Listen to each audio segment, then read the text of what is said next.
من نيروبي الكينية إلى تنزانيا مرورا بأوغندا ثم العودة مجددا إلى نيروبي، رحلة شاقة ومتعبة وكثرة تنقلات مع ضغط المواجهات لم تثني من عزيمة المنتخب الوطني للمحليين للذهاب نحو قمة نهائي الشان لمواجهة منتخب مدغشقر بشغف كبير وحس وطني عالي سيعبد الطريق للعودة باللقب القاري.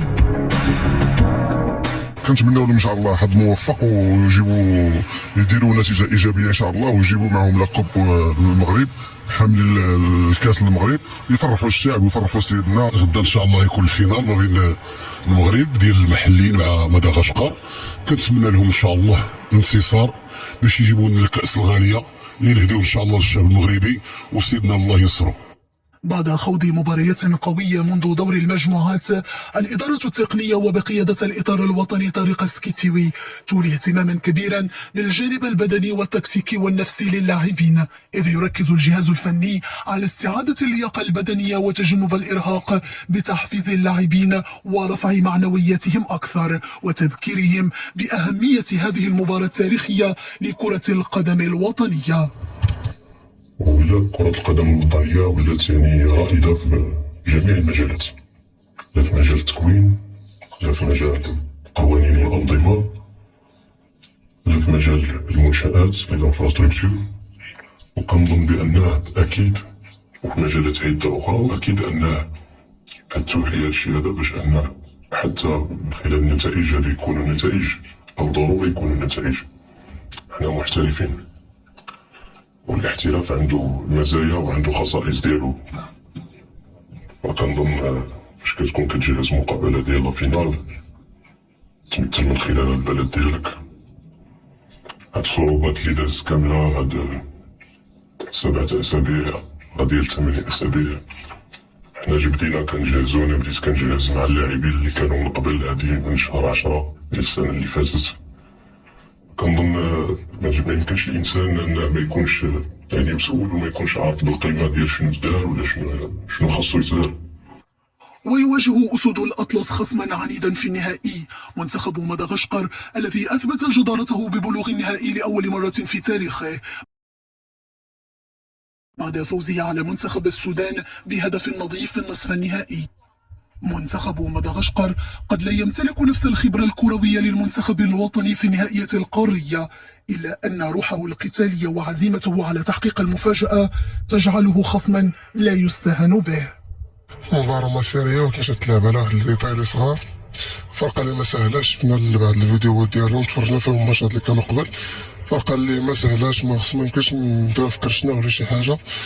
كنعرفو كيما تعرفو المقابله النهائيه كتكون واخا كتكون بواحد الشكل كما كيكون الفرقه كتكون ماتش صعيب بزاف، ونتمنوا اننا نكون ان شاء الله في كامل جاهزيه باش ان شاء الله ندوزو ماتش زوين ونكونوا في الفورم ان شاء الله ونحرزوا على اللقب الثالث ديالنا ان شاء الله الرحمن الرحيم. منتخب مدغشقر منتخب قوي، عنده نقاط قوه كيف ما عنده نقاط ضعف. حنا قرينا الخصم ديالنا وغادي نطبقوا التعليمات اللي عطانا الستاف وغادي يكون غير خير ان شاء الله.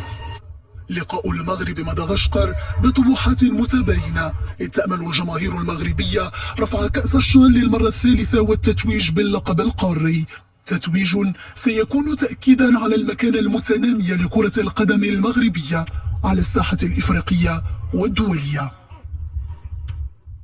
ولإلقاء مزيد من الضوء على هذا الموضوع ينضم إلينا في بلاتو الأخبار ضيفنا سيد محمد الجفال الإعلامي والمحلل الرياضي. مساء الخير. مرحبا بك سيد الجفال. المنتخب الوطني المغربي للاعبين المحليين يعني على بعد خطوات قليلة فقط من تحقيق لقبه الثالث، حيث سيواجه يوم غد السبت المنتخب الملغاشي في نهائي يعد بالكثير من التشويق.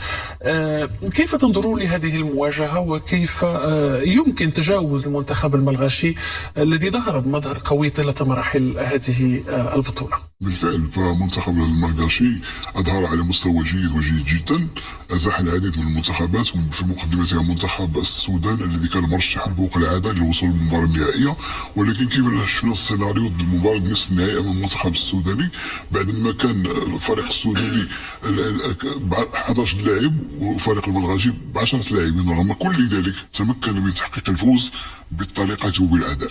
هذا ما يجعل على أن المباراة ستكون صعبة جدا أمام المنتخب الملغاشي يطمح انه يدخل لتاريخ كرة القدم الافريقية. اعتقد بان الفريق الوطني المغربي مطالب انه يكون مركزا 100% في هذه المباراة، كما قال المدرب سي طارق سكيتيوي، على ان الفريق الوطني المغربي كيحترم الخصوم ديالو، وهذا شيء اساسي في مثل هذه المباراه النهائيه، لان الفريق الوطني المغربي خصو يلعب بتركيز جدا، عنده المقومات على مستوى حراسه المرمى، الدفاع، وسط الميدان والهجوم، ولكن خصنا على مستوى الدفاع نكونوا مركزين اكثر، لان المنتخب الملغاشي عنده مهاجمين سرعه وكما سجلوا العديد من الاهداف كانت بطريقه جميله وجميله جدا.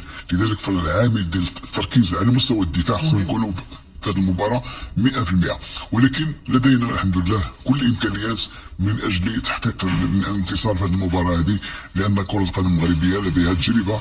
اللاعبين اللي كيشكلوا الفريق الوطني المغربي عندهم تجربه على المستوى الافريقي، كيلعبوا مع فريق الجيش الملكي، كيلعبوا مع الرجاء البيضاوي، كيلعبوا مع النهضه البركاني، هذو الانديه كلها عندها تجربه على المستوى الافريقي. لذلك الفريق الوطني المغربي غيكون ان شاء الله 100% مركز حتى يحقق النتيجه الايجابيه واللقب الثالث في تاريخ كره القدم المغربيه على المستوى الشامل. استجفال الناخب الوطني طارق سكيتيوي اكد خلال الندوه الصحفيه التي تسبق المباراه على ان يعني الثقه والعزيمه هما مفتاحان للنجاح والفوز في نهائي بطوله المحليين.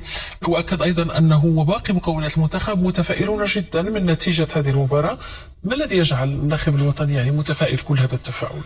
التفاؤل يعود اولا لتجربه المدرب، عنده تجربه كبيره، انه قاد الفريق الوطني المغربي للمركز الثالث على الصعيد الاولمبي، ليس من السهل ان مدرب عنده واحد التجربه.